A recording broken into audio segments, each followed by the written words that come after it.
aggressive, respectful, mentoring, compassionate. These are the values of Palmdale Regional Medical Center. And now we proudly present Palmdale Regional Radio. Welcome to Palmdale Regional Radio. I'm Prakash Chandran, and today we're discussing carpal tunnel syndrome. Joining me today is Vincent Chu, an occupational therapist and member of the medical staff at Palmdale Regional Medical Center. First of all, Vincent, it's great to have you here today. Let's just start with the basics. What exactly is carpal tunnel syndrome? Hello, everybody. I'm glad to be here. Carpal tunnel syndrome is caused by the compression to the median nerve in the wrist. Before we start to talk about the carpal tunnel, we need to know where is your carpal tunnel, and there's an easy way to find it. Let's put our hand on the table and the palm facing up, and we draw the line from the fingertip of our thumb toward our wrist. And we draw the other line from the fingertip of our small finger toward our wrist too. When those two lines crossing each other in your wrist, that's about the carpal tunnel. Okay, so and in the carpal tunnel, there are 9 tendons, and the median nerve goes through this small passage. And the median nerve is the problem child here. If there's too much pressure to the nerve, and then people start to have numbness in their fingers. And then, because the median nerve innervate the thumb, index, middle finger, and half of the ring finger. So if you have the carpal tunnel syndrome, you will have the numbness, tingling, pain, or even the burning sensation from the thumb to the ring finger. Yeah, so it's really about a compression of that nerve. And that compression, maybe you can explain to us what causes this to happen. For example, like right now, a lot of people working from home, but they don't have proper setup at home. They use their laptop or the computer maybe like in the sofa or just not in the office chair. So they can cause the wrist pushing down against the table. So less the pressure to the nerve. So if you're doing that every day, and then you will start to feel the symptom. Okay, understood. So we'll get into the details of how you can position your wrist for when you're at a computer. But one of the next things that I wanted to ask is, if someone is developing carpal tunnel syndrome, what are some of the symptoms that they're experiencing? Some of my patients, they told me at the beginning, they feel the numbness in the fingers. A lot of them, they start to feel it in the thumb or the index finger. And then when it's getting worse, and then you will have the burning sensation. And the tingling or the numbness at the beginning is not that bad. So if you shake your hand, the burning sensation may go away. But when it gets worse, you can feel it at night. So some people, they have hard time to sleep at night because their hand is too painful.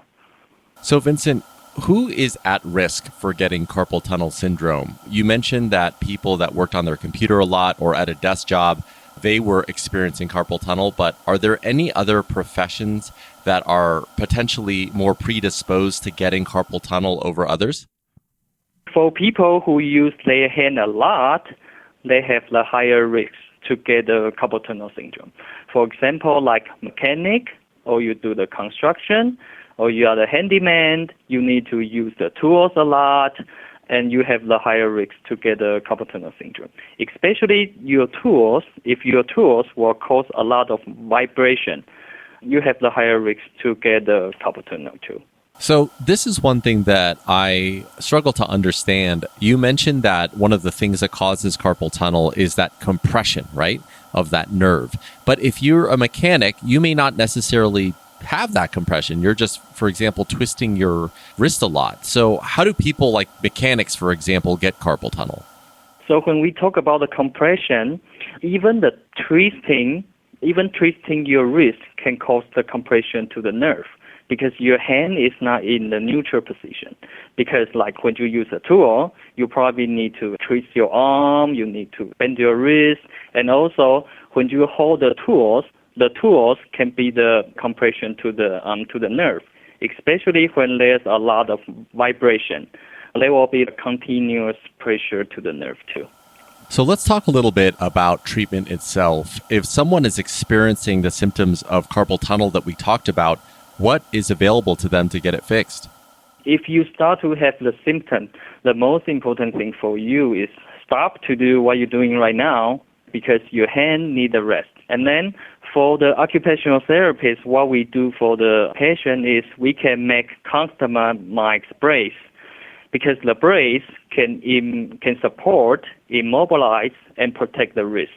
So we can keep the pressure off your median nerve so your hand have the chance to rest and to get better. Also, we will show people to do some exercise. For example, the nerve gliding exercise, they can help with the symptom. Yeah, one of the things that I was taught, because I work at a desk in front of a computer a lot, was to, for example, take my thumbs, put them in between my fingers, and to push my wrist forward, right? So I'm getting a stretch on that nerve. Are those some of the things that you help your patients with? Yeah. The exercise that I mentioned about the nerve gliding exercise is like the stretching exercise. You put your hand to the side, just like you will reach to somebody sitting next to you, and your palm facing up, and then you bending your wrist, and there will be the stretching exercise for the median nerve. Okay, understood. So it sounds like carpal tunnel can be treated without surgery quite often. Can you talk a little bit about when surgery is needed? I think it will depend on how severe is your symptom. Because some people, they can get better with the therapy, but some people don't. I think it is because if you come to us and then you just start to have your symptom, and then you listen to us, you do what we told you, you use the brace, and then you change the way you work, and then they will help the symptom. But for some people, they don't use the brace, or they cannot use the brace, and then because their job, they need to keep using their hand, so the therapist won't be able to help with the symptom. So the doctor may just suggest them to get a surgery. Okay, and just moving back to what really causes carpal tunnel syndrome, we discussed earlier some of the professions that make people more predisposed to getting carpal tunnel. Are there any other factors that just make it worse for people, like genetics or anything like that? Right now, according to research, there's no specific reason why some people get a carpal tunnel. Because for people who are the mechanics, some people get it, but some people don't. So it's really hard to tell how come some people have higher risks to get it. But what we see is some people, they will ignore the pain. Their hands start to hurt, but they just kind of ignore it. They may take the pain medicine, but keep doing like what they're doing. So they can make it worse. Yeah, and expanding on that a little bit, if people don't get this addressed, let's say they continually keep working on something where they're feeling numbness and they're feeling pain, what is the risk of not getting it addressed? So if the symptom is really bad, eventually, let's look at our hand first. If you look at your thumb, there's like the fatty part over there. Let the muscle control our thumb. And if you don't get treated of the carpal tunnel syndrome, the muscle here, they will get atrophy. When we say atrophy, the muscle is gone. Your strength will be really bad because you don't have the muscle over there. So you will lose the strength in your hand, and then your hand will be really hurting a lot, really painful at night. You probably won't be able to sleep at night, and then your hand is tingling, have the burning sensation. So everything like you try to touch, and you will have the burning sensation. That's really bad. You know, we always like to talk about prevention here, and I'm sure you have seen so many cases of carpal tunnel syndrome. What is one thing that you wish more people knew before they came to see you? The most important thing for us is we like to people keep eyes on how they use their hands or how they use their wrist, because we see a lot of people when they work, their wrist bending a lot. There will be a lot of pressure to the carpal tunnel. So no matter what we do, if we can keep our wrist in neutral position, when we say the neutral is flat, you're not bending up or you're not bending down, and then they can reduce a lot of pressure to the median nerve. That's really good advice. And for people that need to use their hands, for example, mechanics that are working with tools all day long, and that's just part of what they have to do, what advice or recommendations might you have for them to help prevent the onset of carpal tunnel syndrome? for the people like that, I will suggest them to get, because I know there's some tools, they are designed to anti-vibration. So if they can get the tools like that, so the tools won't shaking or vibrate that much, they will help a lot. And also really be careful how they holding the tools. When you hold the tools, you don't bend the wrist too much, you try to keep it straight. And also, taking a break is really important too. If you feel like your hand is sore, it's numb, take a break, do some stretching, and then I think they will help a lot. Absolutely. So, Vincent, just before we sign off today, is there anything else that you'd like to share with our audience about carpal tunnel syndrome? I think for the carpal tunnel syndrome, we see some people, they just ignore it. And then they say, all right, it will go away if I take a break, if I don't use it that much. But I will say don't wait. If you have the symptom, go to your doctor or talk to the therapist and see what we can do to help you.